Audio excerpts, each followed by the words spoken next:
The eighth heaven. After witnessing the innermost circle of angelic beings in the seventh heaven, Enoch's journey took him beyond the realm of spiritual administrators into celestial territories of increasingly abstract and fundamental nature. The eighth heaven represented a transitional space between the governance of created beings and the direct presence of the Creator, a realm where the fundamental patterns governing temporal existence were established and maintained. Upon entering this celestial sphere, Enoch learned its Hebrew name, Muzaloth, more commonly transliterated as Muzaloth or Muzaloth, identified as changer of the seasons, of drought and of wet. This name connects to ancient Hebrew astronomical terminology, where Muzaloth referred to the zodiacal constellations or the stations of the moon. The etymology suggests a connection to the concept of flowing or streaming, perhaps indicating the fluid movement of celestial bodies through their appointed courses. This heaven's identification as the changer of seasons reveals its function within the cosmic architecture, the realm where the fundamental temporal rhythms governing earthly life are established and regulated. Unlike the sixth heaven, where angels actively administered these patterns, the eighth heaven appeared to be the source of these patterns themselves, the realm where the very concepts of seasonal change, drought, and rainfall were defined and programmed into the fabric of creation. Enoch observed that this heaven contained the 12 constellations of the circle of the firmament, which are above the seventh heaven. This description places the zodiacal constellations not as mere stellar arrangements visible from Earth, but as fundamental cosmic structures existing on a higher plane than even the exalted seventh heaven with its fiery troops of archangels. These weren't merely visual groupings of stars, but primal patterns embedded in the cosmic architecture. The constellations Enoch witnessed would have appeared vastly different from their appearance when observed from Earth. Rather than distant points of light forming suggestive patterns, they would have manifested as massive living structures of extraordinary complexity and beauty. Each constellation would have pulsed with its own unique energies and influences, its internal relationships revealing mathematical and spiritual principles fundamental to creation's design. These 12 constellations formed a complete circle of the firmament, a perfect zodiacal wheel, representing the complete cycle of temporal existence. The number 12 appears repeatedly in various religious and mythological traditions as a number of cosmic completeness. 12 tribes of Israel, 12 apostles, 12 Olympian gods, suggesting a fundamental pattern woven into the very structure of reality. In the eighth heaven, Enoch witnessed the original pattern from which all these earthly 12s derived. The arrangement of these constellations, above the seventh heaven, indicates their foundational importance in the cosmic hierarchy. Even the highest angels of the seventh heaven operated within parameters established by these fundamental patterns. The 12 constellations represented not merely astronomical phenomena, but primary organizing principles that governed all temporal existence throughout creation. As Enoch moved through this heaven, he would have perceived how each constellation emanated specific influences affecting different aspects of earthly existence. One might govern plant growth, another animal reproduction, a third human creativity, and so on. Together, they formed an integrated system of influences that, when properly balanced, created the conditions necessary for life's flourishing on Earth and potentially throughout the cosmos. The identification of this heaven as the changer of drought and of wet suggests its control over Earth's hydrological cycles, the patterns of rainfall and dry periods essential for agricultural productivity and ecosystem health. These weren't random fluctuations but carefully calibrated rhythms designed to maintain optimal conditions for life's diversity and abundance. Unlike the heavens below it, which contained angels and other beings with recognizable forms, the eighth heaven may have appeared more abstract, a realm of pure pattern and principle rather than individual entities.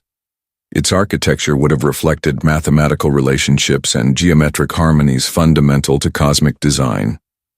Perhaps Enoch perceived great crystalline structures embodying perfect mathematical ratios, or flowing energy patterns representing the ideal forms from which all material manifestations derive. The light of this heaven would have differed qualitatively from that of lower realms. Rather than emanating from recognizable sources like angelic beings, it might have permeated the entire space as a uniform radiance, revealing the perfect mathematical relationships embedded in the constellation structures. This light would have made visible the connections and influences flowing between the constellations and downward through the lower heavens to Earth. The soundscape of the eighth heaven might have manifested as what ancient philosophers called the music of the spheres. Not literal music produced by instruments, but the harmonic relationships between cosmic bodies expressed as vibrations perceptible to enhanced spiritual senses.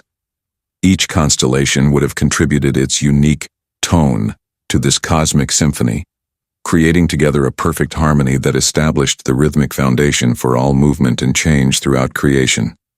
Movement in this celestial realm wouldn't have resembled the purposeful activities of angelic beings, but rather the stately rotation of the entire zodiacal wheel, a perfect cosmic clockwork keeping divine time.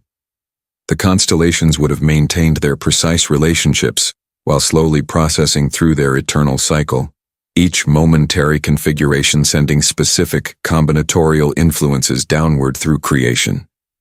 For Enoch, this heaven would have revealed a profound truth about creation's nature, that the changing patterns experienced in earthly life, seasons, weather cycles, even the rhythms of human affairs, aren't random or chaotic but expressions of perfect cosmic patterns established at this fundamental level of reality. The apparently arbitrary fluctuations of earthly existence follow templates of divine design, their seeming randomness merely reflecting the limited human perspective that cannot perceive the larger patterns. The eighth heaven represents the realm of cosmic archetypes, the original patterns from which all temporal cycles and rhythms derive. It is the domain of what Platonic philosophy would later call the forms, the perfect templates that material reality imperfectly reflects. In this heaven, Enoch witnessed not the administrators of cosmic order, the angels of the sixth and seventh heavens, but the patterns they administer, the fundamental blueprints guiding their activities.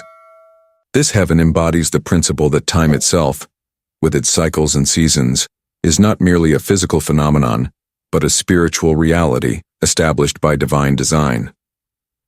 The very concept of temporal progression, the ordered succession of events that makes experience intelligible, originates in this realm, where the zodiacal wheel turns in perfect harmony, establishing the framework within which all temporal existence unfolds. For Enoch, comprehending this heaven would have required a significant expansion of consciousness, a shift from understanding reality in terms of beings and their activities to perceiving the underlying patterns that govern those activities. This cognitive leap would have prepared him for the even more abstract realities of the ninth and 10th heavens, where the very foundations of existence itself would be revealed. The eighth heaven also reveals that the constellations familiar to human astronomers aren't merely arbitrary groupings of stars, but reflections of cosmic realities existing on higher planes of existence. The zodiacal patterns studied by ancient astrologers derived their significance not from human imagination, but from actual structures in the cosmic architecture, though human understanding of these patterns was inevitably limited and sometimes distorted. As Enoch prepared to ascend to the ninth heaven, he carried with him this vision of cosmic order, a universe governed not merely by intelligent beings, but by intelligent design, where the very patterns of temporal existence reflect divine wisdom. This revelation would have further expanded his understanding of creation's true nature, revealing layers of meaning and purpose behind even the most ordinary cycles of earthly life. The eighth heaven stands as a testament to the mathematical precision and harmony of creation, a realm where divine intelligence expresses itself through perfect proportions and relationships. It represents the cosmic library where the code of creation is stored and maintained, the patterns that govern all temporal processes throughout the universe. In this heaven, Enoch witnessed not just how creation is administered, as in the sixth heaven, or by whom, as in the seventh heaven, but according to what patterns, the fundamental templates guiding all cosmic processes.